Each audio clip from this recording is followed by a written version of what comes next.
खुदा बाप और बेटे और उल कुदस के नाम से आमीन। मेरे अजीज़ों, आइए हम खुदावंद अपने खुदा का शुक्र करें जिसने आज का ये खूबसूरत दिन हमारी ज़िंदगी में बढ़ा दिया। तो आइए अजीज़ों, हम आज के दिन का आगाज़ बाइबल मुक़द्दस की तिलावतों से करते हैं। आज की पहली तिलावत मुकाशवा की किताब उसका 5वां बाब पहली आयत से लेकर 10वीं आयत तक। और मैंने तख्त नशीन के दाहिने हाथ में एक तुमार देखा जो अंदर से और बाहर से लिखा हुआ था और 7 मोहरों से बंद था।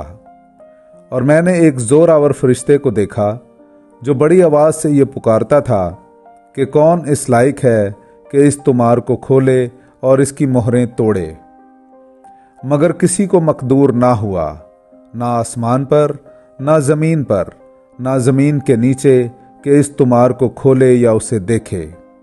और मैं बहुत रोया, इसलिए कि कोई इस लायक ना ठहरा कि तुमार को खोले या उसे देखे। तब उन बुजुर्गों में से एक ने मुझसे कहा कि ना रो, देख वो बब्बर जो कबीला यहूदा से है और दाऊद की असल है गालिब आया है, इसलिए वो उस तुमार और इसकी 7 मोहरों को खोल सकता है।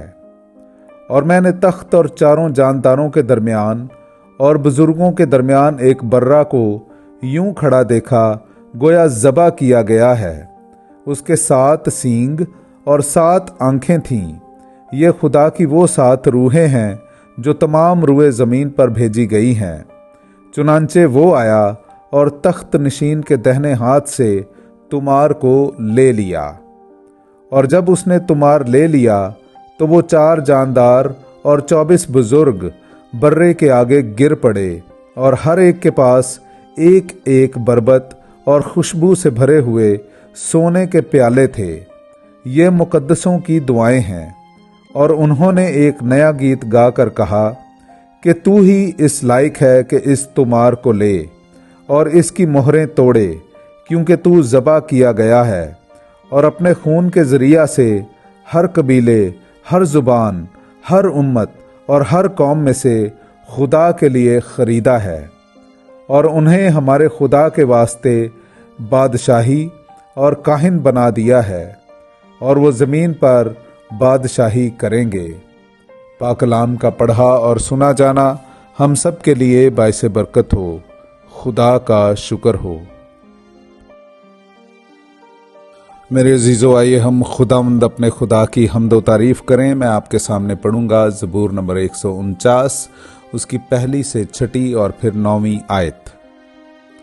हालेलुया, खुदावंद के लिए एक नया गीत गाओ, मुकद्दसों की जमात में उसकी हम्द गूंज उठे। इस्राएल अपने खालिक से शादमान हो, फरजंदाने सहून अपने बादशाह के सबब से शादमान हों। ये रक्स के साथ उसकी हम्द करें, खंजरियों और बरबत के साथ उसकी मदा सराई करें, क्योंकि खुदावंद अपनी उम्मत को अजीज़ जानता है और गरीबों को फतामंदी से आरास्ता करता है। मुकद्दसीन जलाल में खुश हों, वो अपने पलंगों पर खुशी से ललकारें। खुदा की सताइश उनके गले में हो, 2 धारी तलवारें उनके हाथ में हों, ताकि उन पर फतवा मकतूब जारी करें। उसके तमाम मुकद्दसीन का ये फ़ख्र है। हालेलुया। पाकलाम का पढ़ा और सुना जाना हम सब के लिए बाइसे बरकत हो। खुदा का शुक्र हो। मेरे अजीज़ों, आइए हम आज का इंजीली इक़्तिबास सुनते हैं। मुक़द्दस लूका की इंजील उसका 9वां बाब 41वीं आयत से लेकर 44वीं आयत तक।